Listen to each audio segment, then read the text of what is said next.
Typically it's used on multiple soft tissue injuries. The advantage to having shockwave is the recovery time is typically shorter because it almost kind of irritates or accentuates the healing process with the shock waves kind of forcing the the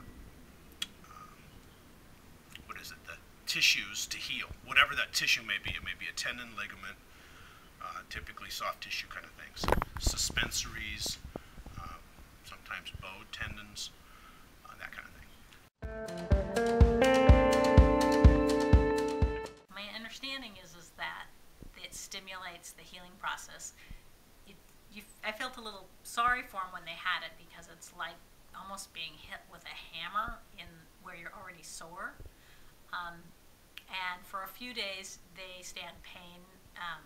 They take some pain meds to make them more comfortable, and you can kind of feel the heat that is generated for the first, say, 3 days or something.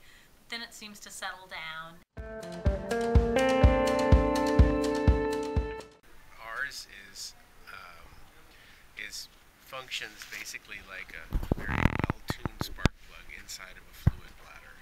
So if you imagine a spark plug right in the center of it, when the electricity is introduced through the spark plug, it creates a spark between a diode and a probe and the plug itself. That spark inside of the fluid will create a small explosion, basically, and the shock waves from that explosion radiate out from the spark plug. There's then half of the probe head will have the back of it will be kind of in a spherical focal design, so the shock waves will emanate from the center of the sphere out, and then it'll all reflect against the back of this fluid bladder. And the back of the fluid bladder has a focal point forward outside of the sphere itself. And so the sphere, depending on how it's shaped, you can determine where the focal zone is from the end of the probe. You get different what they call focal depths. So you can have a very superficial, if you have something that's injured barely under the skin, has a very narrow or shallow focal depth, or something deeper, our machine will go to 80 millimeters or 8 centimeters from the tip of the bladder. And so you're able then to treat something fairly deep into the body without ever breaking the skin of the patient that you're treating. So this is the machine, this is the probe, and they have different focal depths. This one is a 35 millimeter focal depth. If I were treating the horses, let's say suspensory ligament up here, he might need to move up. We would clip the area and we'd put the probe directly on here like this.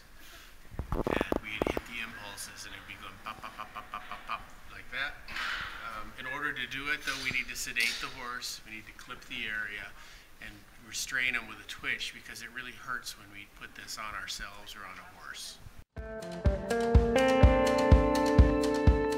The theory behind it is that it's kind of creating a new injury, and then the body responds as if it's a new injury, and you incite a healing response. That's kind of the theory behind what you're doing. Clearly, if that is the theory, and if that is accurate, it's possible that we can over-injure an old injury. So there is a bit of technique involved with how you actually do the treatment. Also, another thing about shockwave is that you really need to know where the injury is. And that's not always so easy as a veterinarian, because the horse is not able to tell you verbally where the problem is. So there's a lot that goes into making a decision on how or what to treat.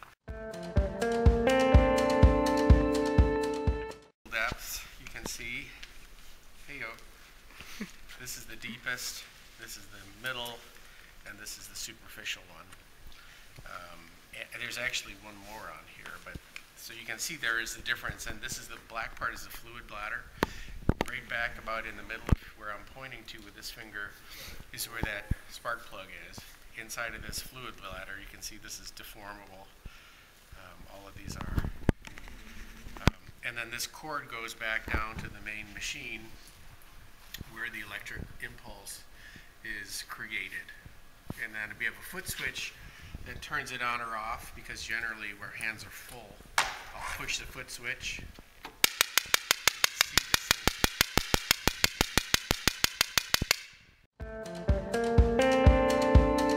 What you're hearing is that small explosion going on in that spark plug, which is housed inside of the fluid bladder.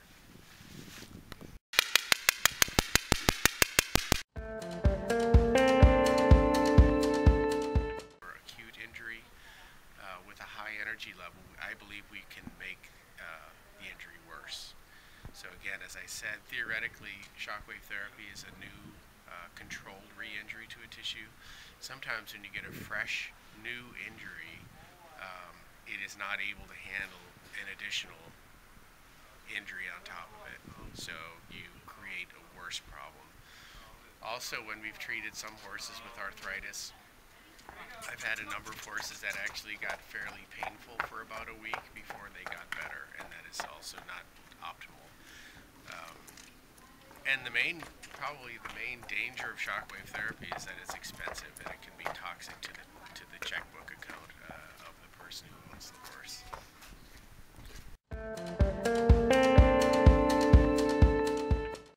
When we're deciding to use shockwave therapy, we're deciding between a lot of different potential therapies. The unique thing about shockwave therapy is that it's non-invasive. That's to say, you don't break the skin of the horse. It's very, very safe that way. We have a lot of other therapies, but most of them involve using a needle and injecting something, whether it's a stem cell or a growth hormone or something along those lines, into an injured area. So that's one of the big factors that is a plus for shockwave. That plus being that it's generally very, very low risk. The potential for healing is fairly high with shockwave therapy. And that would be whether you're treating a tendon, ligament, which you would say is a soft tissue, or a bone or joint. It has been shown that shockwave can help non-healing fractures. We've also used it for treating joint injuries or arthritis. And we also use it in tendon and ligament injuries. So it tends to be pretty effective across the board, period. So that's the end of one pair.